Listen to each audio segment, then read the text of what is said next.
Hi, this is Eternal King bringing you another LOR video today. So I want to talk a little bit about hard counters. So right now this is a standard deck well again it's a standard deck that is winning 80% of games in the format, which is exceptionally high win rate for a brew. So I kind of want to break down what this deck is doing and why it's successful in standard to the point where it can autopilot to an 80% win rate. What is it about this deck that is so good in the standard format? First thing, Brittle Steel.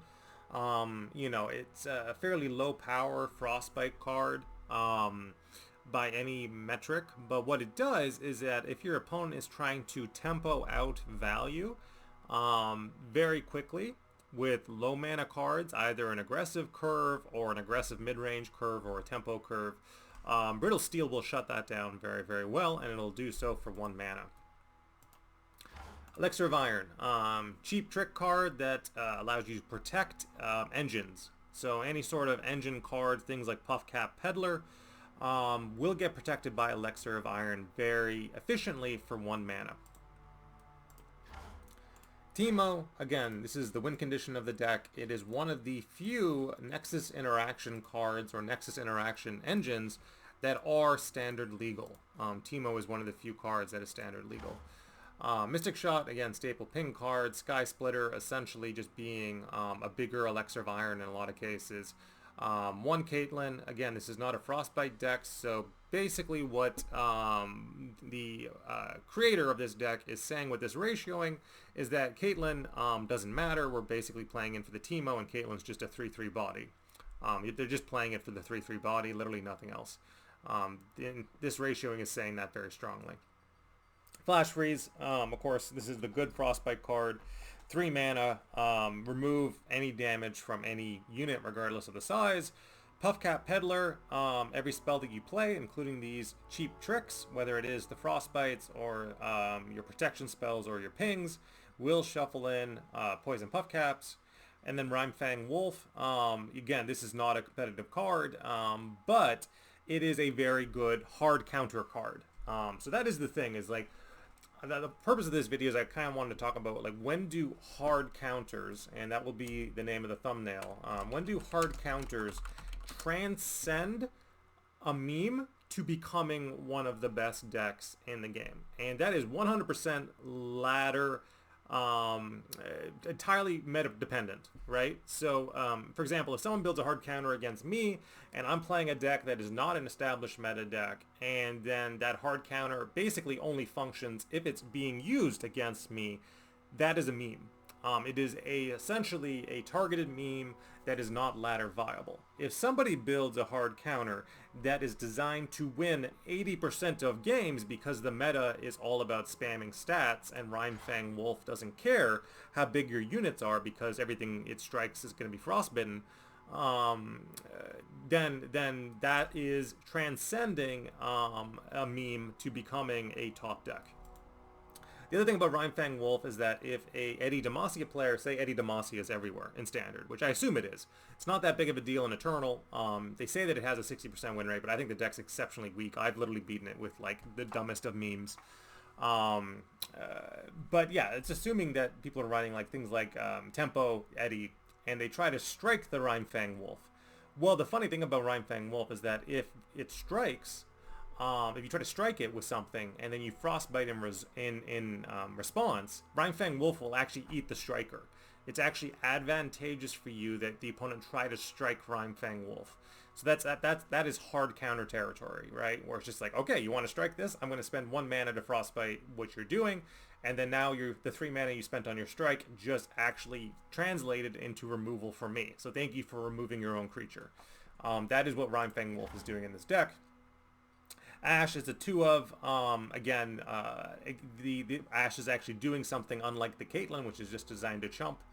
Ash is obviously providing you with an arrow that is going to frostbite the opponent's entire board, or potentially swinging, but again, I'm fairly certain that Ash is designed to combo with the Rhymefang Wolf and trade down on board, because this is a Puffcap deck. So the entire deck does not care about Ash and doesn't care about Caitlyn, other than their ability to stall out the game. It is mostly a Temo deck, right? It's mostly trying to win off of puff caps. So if you see Caitlyn come down, don't worry about her. If you see Ashe come down, obviously she's going to swing with Rhymefang Wolf, but don't worry about her. The only thing that really matters is that you die from puff caps. Augmented Clockling, again, it's a nice little elusive card that's standard legal and allows you to predict. So it just cycles. It's a cycle predictor that will give you, your harsh wing, your wins if you need it. If you haven't drawn Temple, you can get it off the Augmented Clockling. If you haven't drawn Flash Freeze, you can get it off the Clockling. Like whatever you need in that game, it'll get it for you. Chump Wump, standard 4/4 with Mushroom Clouds. Harsh Winds, obviously staple Frostbite card. It's just stall. Like everything about this deck and this curve, other than Temo, is basically designed to stall out the game as much as possible against stat spammers, right? Here's my Puffcap Peddler, but you'll never remove him because he has Brittle Steel and Elixir of Iron backup and Sky Splitter backup. Here's my Rhymefang Wolf. You'll never remove it because I have a million Frostbites and things to protect it. And then eventually you'll hit a critical mass of Shrooms in your deck. Sunken Temple, again, it's just card advantage. This deck, traditionally, Ashe decks can run out of steam. So Sunken Temple is going to guarantee that this deck does not run out of steam. And then Karina being your guaranteed lethal once you've cycled in enough of your traps. So this entire deck is basically stall and Nexus interaction. That is what it is. Everything in this deck is designed to stall until you shuffle in a critical number of puff caps and then you kill them with Karina. And a lot of the Frostbite inclusions is basically leading into the fact that everything in Standard is just spamming stats and none of them are real decks. When I see something like this, I'm like, well, you could just remove Temple with an Explore card. Like, that's not hard to do. You could just Mystic Shot Temo when it comes down. That's not too hard to do. It might have things like Elixir of Iron or whatever, but again, you'll have lots of answers as well. So, like, you could just kill the Temo. Rhymefang Wolf shouldn't really be a problem. So, like, a lot of what this deck is doing is not Eternal viable or strong in any real sense. What it's doing is beating Eddie 80% of games. And that makes it a good deck. So it is a hard counter deck that has transcended, the meme, right? So in any, Eternal game, this would be a meme deck. It is not a viable deck in Eternal, but because Standard is so exceptionally one-dimensional, and in fact, most of the Standard players I play fall in two categories. They're either hard counters or they're stat spammers, right? Like, that's every single Standard player I've ever played against can basically be defined into those two camps. It's either I have all the answers for what you're doing, or I'm going to spam the most stats so I don't have to care about hard answers. Eternal's not like that. You have to kind of like run your best line and level champions, and if you go on to like guarantee those high win rates on Eternal ladder, it's why people like Sunny can't really get past Diamond in Eternal, because like at the end of the day, you don't need to have all the answers to be a good Eternal player. You can just like run good decks and play them optimally and win 70-80% of games. That's the way that Eternal works. It's very important that you're leveling champions and doing the right thing. But Standard is either stat spam or hard counters. And then most of the Standard players I see try to play Eternal do the exact same thing, and it doesn't work. It does not work, right? So someone just plays like Bandle Tree, and like Bandle Tree is not necessarily a hard counter deck. It's actually like a functional deck that does a thing that is good. This deck less so. Like, everything in this deck is so hard teched into an Eddie matchup that, like, if someone plays a Zero Aurelia, this might be really bad, right? Because you don't want to flash freeze a 1-mana token. That would be bad. And there's no Caitlyn's to shuffle in Flash Bomb, so you're not going to remove things for free. So spending, flash freeze on 1-mana tokens that are coming at you 3 times a turn would be terrible. But against the Eddie deck that just plays Tempo 6 drop, you're laughing, right? Flash freeze the Tempo 6 drop when it tries to drag you, or drag it with the Rhymefang Wolf with the Ashe attack, and then now you're just like, here's some more puff caps. So that's my kind of discussion on hard counters. Hard counters are only valuable if they counter the meta.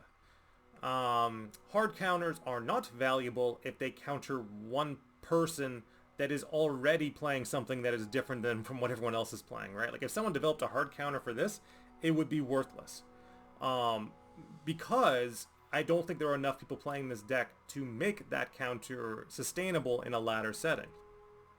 And, you know, if someone just started running tons of landmark removal and, you know, maybe they were like Milkai or something, and then they just like mill out all their own, they're like a deep deck, and they mill out all of the shrooms that get shuffled in, and they remove the landmark, and like that's the hard counter. Okay, now there's no shrooms in my deck because I'm a deep deck. And I removed your landmark so you don't get the card advantage. And then all these frostbites don't matter because I'm just going to play infinite value in a deep shell. Like if someone played that into this and was able to win all the games against Ashe, Caitlyn, Temo, it wouldn't matter because it wouldn't be enough games. Hard counters are only important when they counter the meta. So whoever built this, whoever is winning 80% of games in Standard thanks to this deck, your hard counter has transcended what is essentially a meme shell to become one of the best decks in Standard because every deck in Standard is one-dimensional stat spam. I'm not diminishing what this deck does. I'm saying that's why it's doing so well. So that's Eternal King signing out. I just wanted to have a little quick discussion on what is doing, you know, basically why this deck is doing so well, the value of hard counters, and when hard counters transcend their meme origins to become one of the best decks in the game. Because this deck is not new. There's not a single new card in this deck for the new expansion that has not already existed. Rhymefang Wolf is not a new card. It used to be a 3-2. It was buffed to a 3-3. Like, it's marginally better than it used to be. But that's the only thing that happened. Like, that's the only thing about this deck that is either new or interesting, is that it is, Rhymefang Wolf was slightly buffed. Freljord PNZ is not a new shell. Freljord PNZ with Sunken Temple is really not that new either because everyone knows Sunken Temple is just good in any sort of control shell. Nothing about this deck is new or interesting. But because that hard counter is beating 80% of Eddie players, it is now one of the best decks in Standard. So that's you know, kind of my position on it. Where it's like, if you find this deck is problematic, well, just play something else. That's all you gotta do. This is Eternal King, signing out.